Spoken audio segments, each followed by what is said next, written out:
All right, so common side effects of pregnancy. I'm just going to go through each of these one at a time down the list. So heartburn is reported in anywhere from 30 to 50% of all pregnancies.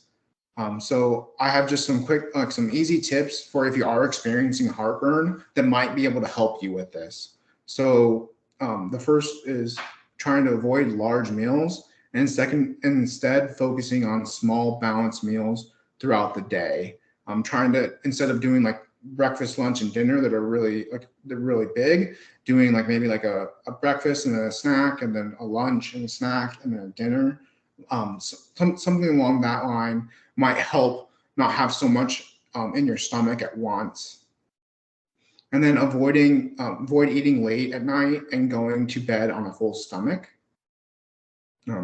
Another tip is to elevate the head of your bed if you are experiencing heartburn. So like maybe using like some pillows to like prop up your head a little bit, and then avoiding foods that trigger heartburn. So this can be different for each person, but some common foods that cause heartburn are chocolate, mint, fatty foods such as like fried foods, and coffee. And then avoid lying down directly after consuming a meal, typically for 3 hours after the meal. And then wear loose clothing that does not put pressure on the stomach. And the final tip is avoid tobacco and alcohol. So the next common side effect of pregnancy is morning sickness. And although this is called morning sickness, nausea and vomiting can happen anytime throughout the day during pregnancy. So some simple tips to help with if consistently experiencing nausea and vomiting during pregnancy are, as I said with heartburn, eating small meals throughout the day instead of 3 large ones. And then keeping easily digestible foods such as pretzels and crackers handy during the day and at night. It might be helpful to also eat a small serving of like some pretzels or crackers before getting out of bed in the morning.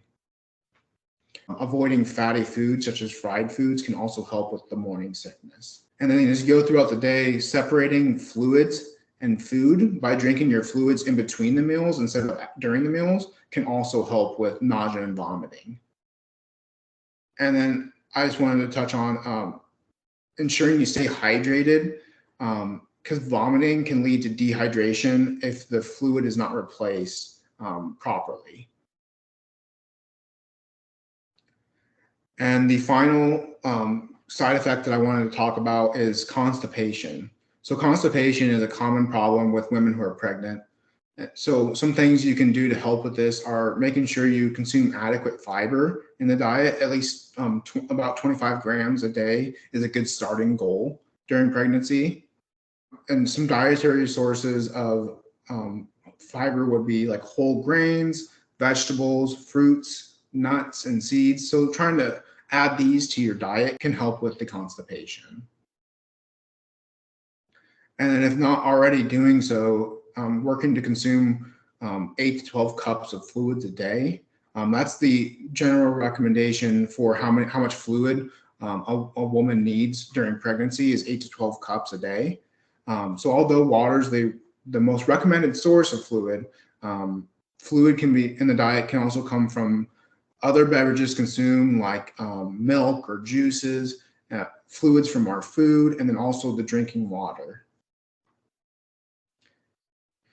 And then taking iron supplements during pregnancy can also lead to an increased risk for constipation. And it's recommended to take a stool softener along with the iron supplement if you are taking them.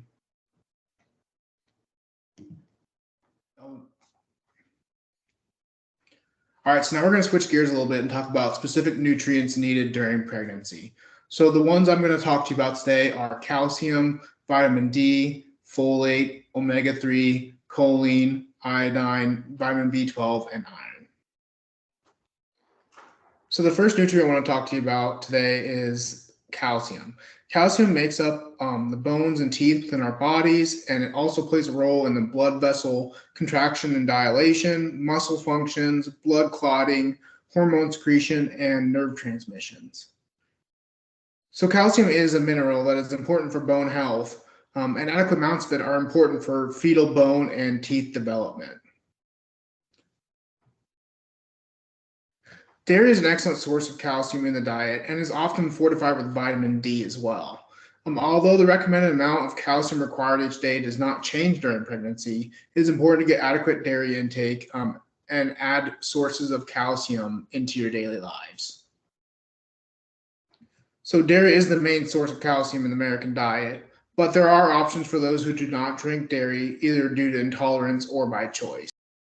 So, varying amounts of calcium are also found in salmon and sardines canned in their own bones, kale and spinach, broccoli, fortified juices, and grains. So, when I say fortified, as in the fortified juices, what I mean is maybe if we're talking about orange juice, the orange juice would not have calcium naturally in it. So, the companies will add calcium into it or fortify that juice product with calcium. And there are products at the grocery store that are fortified with calcium and other nutrients.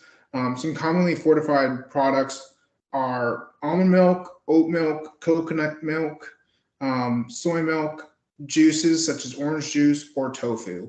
So, when purchasing these products, it's important to check the food label to ensure that these products do have calcium added to them.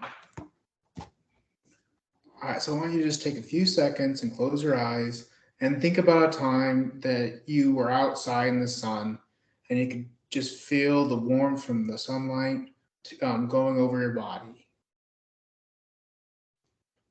At this time, your body was taking that sunlight and actually turning it into vitamin D for your body. So vitamin D is I feel is one of the coolest vitamins in our body. And vitamin D is an important nutrient for people of all stages of life. Um, Vitamin D assists in the absorption of calcium and regulates the calcium phosphate levels in our bloodstream. It plays an important role in bone mineralization as well, which is adding calcium to our bones to maintain healthy bones. And then during pregnancy, vitamin D is important for fetal bone health, teeth development, skin health, and eyesight health. So what's interesting, I always think is interesting, is the largest source of vitamin D is actually direct sunlight. So people are typically able to get all the vitamin D that their body needs through sunlight. Vitamin D can be made by our body in just 5 to 30 minutes in the sun with our arms, hands, and legs exposed without sunblock can give us all the vitamin D that our body needs. So for those that do not get out into the sun a lot, or those that use sunblock when they go outside, and in the winter when people tend to get more bundled up, it is important to ensure you're getting adequate vitamin D through your diet. So some of the best sources of vitamin D in our diet are fortified dairy and soy products, fatty fish, and fortified cereals. All right, so now let's talk about folate. Folate can be described as either folate or folic acid. So folate is found naturally in foods, while folic acid is the fortified version that is added into products. So during pregnancy, the need for folate in the diet is increased. Folate plays many roles in our body, including the creation of nucleic acid and the methylation of DNA to ensure proper cell division.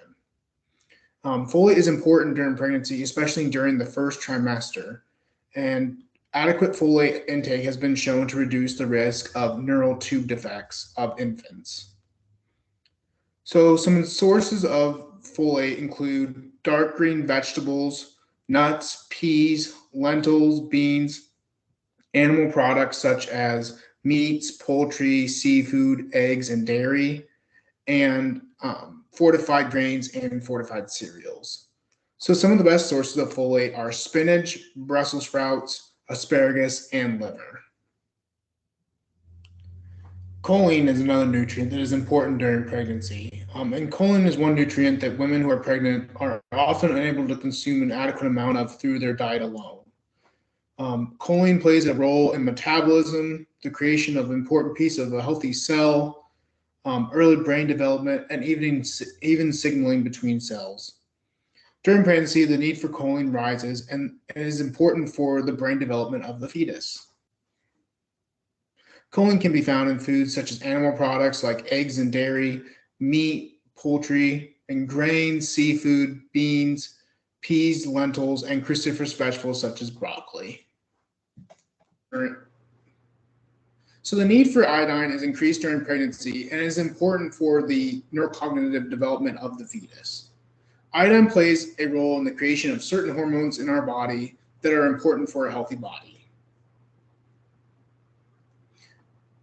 Iodine is a nutrient that can be found in iodized salt, seafood, kelp, and certain animal or plant products. Although it's not recommended to start using iodized salt in order to meet this increased need, ensuring that the salt that you use is iodized is a good method to ensure you are getting adequate iodine in your diet. Animal products can contain iodine if they are fed sources of iodine, such as specialized feed. And then plant products can contain iodine if they are planted in soil containing iodine for them to absorb.